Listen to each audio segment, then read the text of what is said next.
Hello friends, स्वागत करते हैं आपका एक बार फिर हमारे चैनल बोल फटाफट में। दोस्तों, अगर मैं ये कहूं कि पिछले 3 हफ्ते जो थे वो पूरी तरह से स्मिता शेट्टी को डेडिकेट थे और इस बार का जो पूरा वीकेंड का वार था वो नेहा भसीन को डेडिकेटेड था, क्योंकि जो हमारे नेपोटिज्म के किंग है, जो नेपोटिज्म के राजा है, वो यहाँ पर आकर अपना नेपो कहीं ना कहीं हर हफ्ते जो है हमें दिखाई रहे हैं। मतलब पिछले वीक जो जितना सारा सब कुछ पिछले वीक हुआ था वो सारा नेहा भसीन को बचाने के लिए पिछले हफ्ते इन्होंने कोई इविक्शन ही नहीं दिया, क्योंकि नेहा भसीन को सबसे कम वोटिंग मिली थी। और इस हफ्ते पूरा का पूरा जो वीकेंड का वार है वो नेहा भसीन माता रानी को डेडिकेटेड था। मतलब पब्लिक आ रही है, पब्लिक को क्या सिर्फ नेहा भसीन ही शो के अंदर दिखाई दे रही है? उनको नेहा भसीन कहीं से भी गलत नहीं दिखाई दे रही? क्या वो जो अक्षरा ने उनके बारे में जो कुछ बोला, क्या वो सारी हरकतें वो घर में करती नहीं है?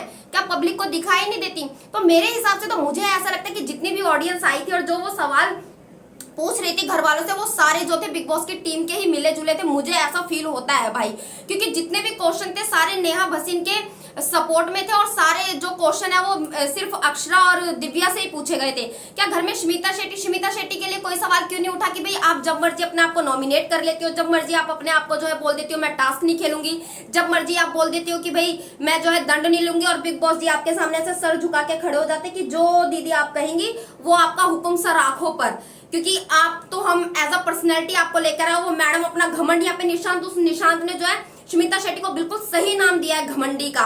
मतलब मैडम अपने एटीट्यूड में रहती हैं, अपने अंदाज में रहती हैं अलग कि भाई, और बार बार who am I know that who am आई।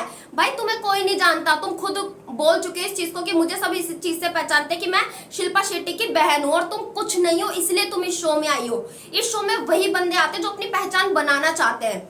तो प्लीज बार बार ये ना बोले कि हु एम आई, क्योंकि आपको सिर्फ इतना जानते हैं कि आपके जो राजकुंद्रा जी जो इतनी सुपर डुपर हिट मूवीज बनाते हैं, आप उनकी साली हो, और शिल्पा शेट्टी की आप बहन हो। आपकी अपनी कोई आइडेंटिटी नहीं है, आपकी अपनी कोई पहचान नहीं है। आपने इतने बड़े कोई 30 मार्का कारनामे नहीं करे फिल्म इंडस्ट्री में, जो आप यहाँ पर आकर बोलते हो हु एम आई।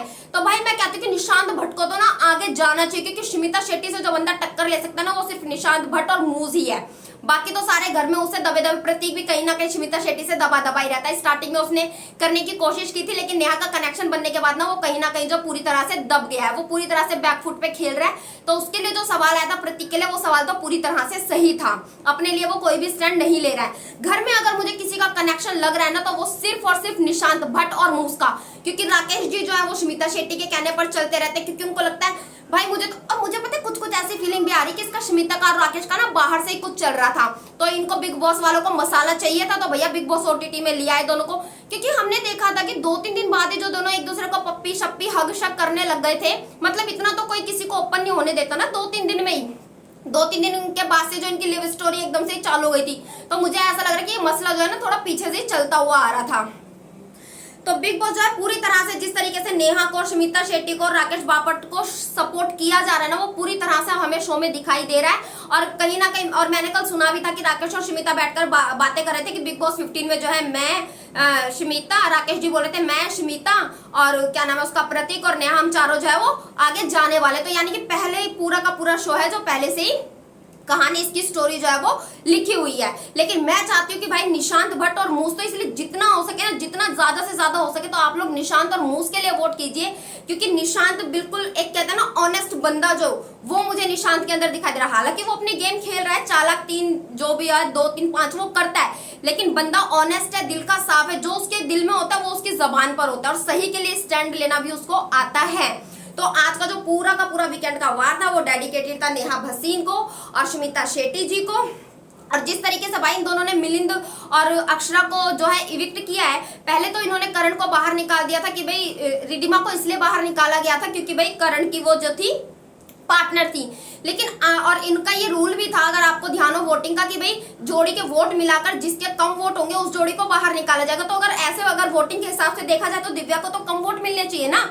अगर अक्षरा के और मिलिंद की वोटिंग को जोड़ा होगा इन्होंने तो दिव्या के कम वोट होंगे, लेकिन इनको पता है कि दिव्या इनको वो मसाला देगी जो इनको चाहिए, तो इसलिए उन्होंने दिव्या को तो वोट आउट किया नहीं और अक्षरा और मिलिंद को जो है वो घर से बाहर निकाल दिया। और नेहा भसीन को जो भी उसके ऊपर इल्जाम लगे, जो भी उसको अक्षरा ने बोला, कहीं ना कहीं यार मेरे हिसाब से तो वो सही था। वो ये सब कुछ करती है इसलिए ये सब कुछ बाहर दिखाई देता है। और ये जो ऑडियंस सवाल पूछ रही थी ना नेहा भसीन के सपोर्ट में, ये भी मुझे लग रहा था कि बिग बॉस की टीम वालों ने जो इनको बिठा रखा जो है बिठा रखा था कि भाई ये क्वेश्चन जो है तुम्हें पूछना है। और वहीं पर बात करो भाई रुबीना दिलक और निक्की तंबोली घर में आई है, तो स्मिता शेट्टी का घमंड यहीं पर दिखता है कि भाई वो उनको कोई भाव ही नहीं दे रही है। मतलब घर में कोई गेस्ट आता है, गाना बजाना होता है, डांस होता है, तो स्मिता शेट्टी मैडम अपना आराम से आती है, अपने स्टाइल में आती है कि जैसे कहीं की महारानी कहीं से पधार रही हूँ। अरे गेस्ट आए घर में, एटलीस्ट उनकी तो रिस्पेक्ट कर लो। तो जो निशांत भट्ट ने उसको लेवल दिया ना घमंडी का, वो तो बिल्कुल सही दिया। और इस बारे में अगर आप लोग मेरी बात से अग्री करते हैं ना, तो प्लीज मुझे कमेंट बॉक्स में कमेंट करके जरूर बताइएगा।